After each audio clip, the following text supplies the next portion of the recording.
अस्सलाम वालेकुम। आज हम जो टॉपिक शुरू कर रहे हैं फर्स्ट ईयर का पहला चैप्टर है। जो मेरे पास बुक है वो आईटी सीरीज की है, कंप्यूटर स्टडीज।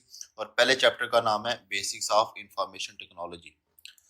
हम कंप्यूटर की जो हम जो टेक्नोलॉजी है उसकी बेसिक्स से शुरू करेंगे। पूरी वर्ल्ड में जो टेक्नोलॉजी बेस करती है वो दो चीज़ों पर करती है। पूरी वर्ल्ड में आप खुद इसको रिसर्च कर सकते हैं, और वो दो चीज़ें हैं, हार्डवेयर और सॉफ्टवेयर। हार्डवेयर से मुराद है कंप्यूटर की कोई भी ऐसी डिवाइस, ऐसी चीज जो हार्ड फॉर्म में हो। हार्ड फॉर्म में जिसको आप अपनी आंखों से देख सकते हैं और हाथ लगाकर महसूस कर सकते हैं, फॉर एग्जांपल माउस, कीबोर्ड। जबकि सॉफ्टवेयर कंप्यूटर की कोई भी ऐसी चीज जिसको आप सिर्फ देख सकते हैं, उसको टच नहीं कर सकते। इसकी मजीद डिटेल में जाते हैं, सॉफ्टवेयर से शुरू करते हैं कि a set of instructions given to the computer to solve a problem. Computer को हदायत देनी, कंप्यूटर से काम लेना सॉफ्टवेयर कहलाता है। अब आ जाते हैं हार्डवेयर पे। हार्डवेयर क्या चीज है? The physically part of computer. मैंने आपको पहले बताया ना, वो चीज जिसे हम देख भी सकते हैं और टच भी कर सकते हैं। जाहिर बात है, मेरे पास माउस पड़ा है, उसको मैं इस्तेमाल में ला सकता हूँ, उसको मैं हाथ लगा सकता हूँ, मैं फील कर सकता हूँ कि ये माउस है। मैं कीबोर्ड को देख सकता हूँ, स्पीकर्स वगैरह सारी चीजें ये हार्डवेयर में आती हैं। अब देखते हैं कि इन दोनों का आपस में रिलेशन क्या है। जो सॉफ्टवेयर है ना, वो कंप्यूटर को बताता है कि आपने ये टास्क परफॉर्म करना है। अब ये चीज है कि रिलेशनशिप इन दोनों का, कि जो सॉफ्टवेयर है वो हार्डवेयर के बगैर कुछ नहीं, और जो हार्डवेयर है वो सॉफ्टवेयर के बगैर कुछ नहीं। अब जो सॉफ्टवेयर है वो कंप्यूटर को बताता है कि आपने ये काम कैसे करना है। ठीक है, आपने ये काम करना है तो कैसे करना है। और इसी तरह ही है, आप इधर से अंदाजा लगा लें कि हार्डवेयर के बगैर सॉफ्टवेयर कुछ नहीं, और सॉफ्टवेयर के बगैर हार्डवेयर कुछ नहीं। अब ये एक चीज इधर से समझ आ जाती है कि जब हमारे पास हार्डवेयर भी मौजूद होगा, हमारे पास सॉफ्टवेयर भी मौजूद होगा, तब ही हम कंप्यूटर से काम ले सकते हैं। अब जो इसे नेक्स्ट आ रहा है वो डिफरेंस आ रहा है बिटवीन हार्डवेयर एंड सॉफ्टवेयर। जो सॉफ्टवेयर है और हार्डवेयर का जो पहला पहला डिफरेंस है, तो उसमें तो बेसिकली डेफिनेशन आ रही है कि software is a set of instructions that tell a computer exactly what to do. वो चीज के सॉफ्टवेयर ने कंप्यूटर को बताना है कि तुमने काम क्या करना है। और hardware is a physical part of computer that cause processing of data.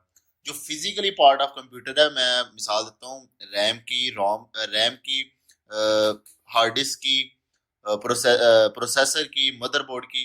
कि फिजिकली पार्ट है ना, हम इन्हें पकड़ सकते हैं, छूकर महसूस कर सकते हैं कि ये प्रोसेसिंग डाटा को प्रोसेस करते हैं इन्हीं के जरिए। अब अकेले सॉफ्टवेयर ने कुछ नहीं करना।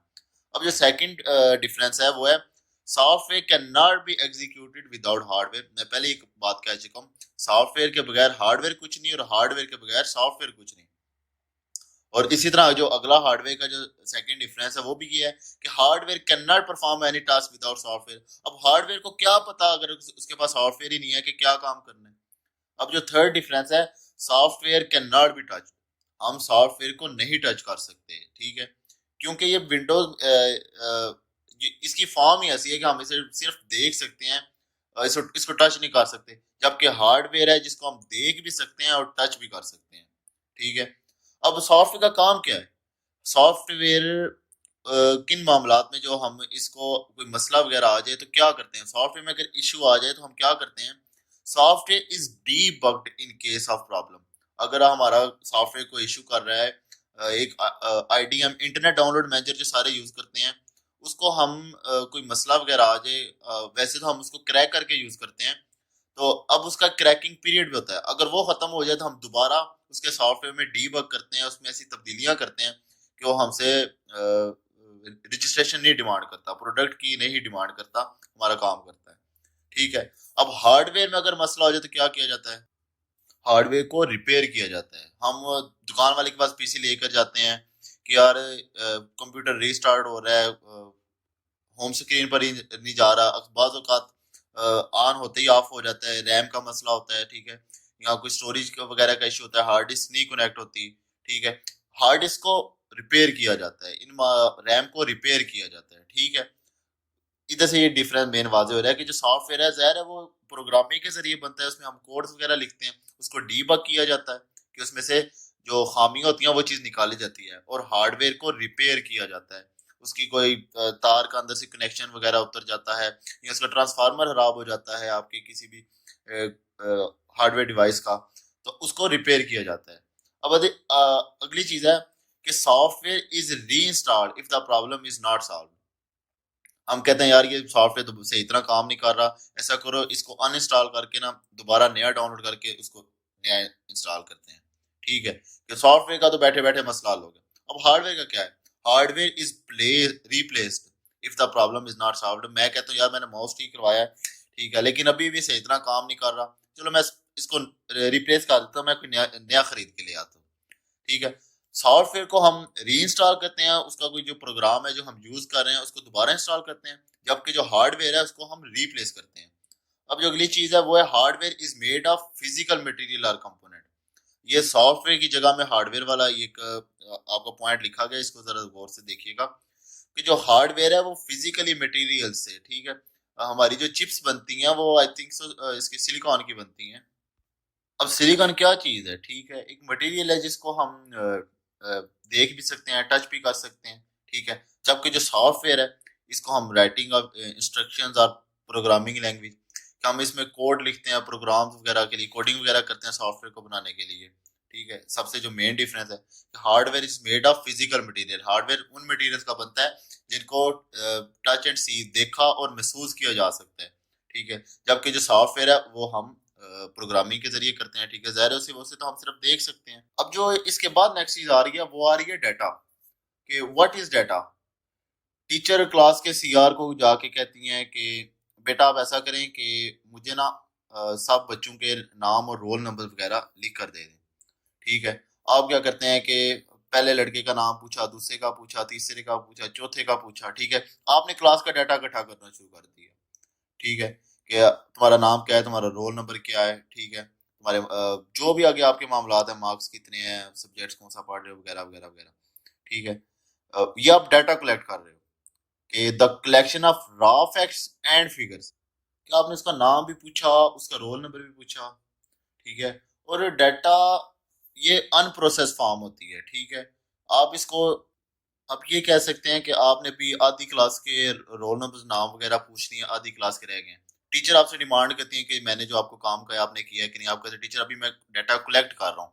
ठीक है, कि अभी आपने वो मामलात अभी सारे क्लियर नहीं किए, अभी आपके पास सारे मालूमात नहीं आई, अभी आपने सारा सबसे पूछ के सबसे उनके नाम वगैरह नहीं लिए। और डाटा इकट्ठा करने के बहुत से सोर्स भी हो सकते हैं। आपको कोई फ्रेंड छुट्टी पे है, या आपको कोई ऐसा क्लास फेलो छुट्टी पे है जिसका आपको रोल नंबर नहीं पता, उसके वालिद का नाम नहीं पता, आप उसके किसी फ्रेंड से पूछ सकते हैं कि यार वो तुम्हारा दोस्त है, उसके वालिद का नाम क्या है, उसका रोल नंबर क्या है। ठीक है, और यहाँ अगर वो आपका फेसबुक फ्रेंड भी है, ठीक है, कोई और नहीं जानता, आप जाके उधर से उसके साथ रब्ता कर सकते हैं, या उधर से उसकी प्रोफाइल में जाकर देख सकते हैं कि उसके वालिद का नाम क्या है वगैरह, उसका एड्रेस क्या है। कि डाटा किसी के को इकट्ठा करने के बहुत से सोर्स भी हो सकते हैं। ठीक है, और मुख्तलिफ मकासद के लिए इसको इकट्ठा किया जा सकता है। कि अब आपकी अटेंडेंस लगती है तो बज़ाहिर वो भी एक डाटा ही है कि आप कितने, आप एक साल में या एक महीने में या एक हफ्ते में कितने दिन कॉलेज आ रहे हैं। ठीक है, अब ये होती है अनप्रोसेस फॉर्म। आपको आपने बस एक रफ सा आइडिया टीचर के सामने रख दिया, टीचर जी मेरे ये हमारी क्लास के बच्चे हैं, ये इनके रोल नंबर है, ये इनका एड्रेस है वगैरह वगैरह। ठीक है, अब टीचर उनको एक सीक्वेंस में लेके आती है, बाकायदा उनको रोल नंबर से सीक्वेंस में टीचर उनको लिखती हैं, उनका नाम, उनके फिर आगे नेक्स्ट उनके फादर का नाम, नेक्स्ट उनका एड्रेस वगैरह। ठीक है, जो अब अनप्रोसेस फॉर्म थी ना जो आपने टीचर को दी, ठीक है, वो थी डाटा। अब टीचर ने उसको ला के एक सलीके से, ठीक है, उस पर प्रोसेसिंग की, उस पर वर्क किया, उसको सीक्वेंस से लिखा, सबके मामलात वगैरह लिखे, तो उसको एक प्रोसेसिंग फॉर्म दे दी कि जो बहुत बंदा देखे तो आसानी से समझ जाए कि ये चीज क्या हो रही है। ठीक है, उसको आप इंफॉर्मेशन कह लें। डाटा वो जो आपने इकट्ठा किया, ठीक है, इंफॉर्मेशन वो जो टीचर ने उसको आपसे कलेक्ट करने के बाद एक शक्ल दी, उसको आप इंफॉर्मेशन कह सकते हैं। और जो इंफॉर्मेशन होती है ना वो मीनिंगफुल होती है। जबकि आपने तो नाम लिखा, आगे वैसे ही 20907 अपना रोल नंबर लिख दिया, आगे अपना लिख दिया एड्रेस के मैं खारिया में फला जगह से रहता हूँ वगैरह वगैरह। ठीक है, अब टीचर ने इसको बाकायदा हेडिंग्स दी कि name, father name, address, roll number, etc। तो आप ये समझ लें जो डाटा होती है ना, ठीक है, वो मीनिंगफुल नहीं होता। ठीक है, अब किसी को क्या पता, ये तो आपको पता है कि आपने पहले पे उसका नाम लिखा है या उसके वालिद का नाम लिखा है। ठीक है, जबकि इंफॉर्मेशन में ऐसा नहीं है। इंफॉर्मेशन एक ऑर्गेनाइज फॉर्म होती है डाटा की, कि इंफॉर्मेशन वो चीज होती है कि कोई दूसरा, तीसरा या चौथा शख्स भी उसको देखे तो उसको समझ आ जाए कि ये क्या लिखा हुआ है।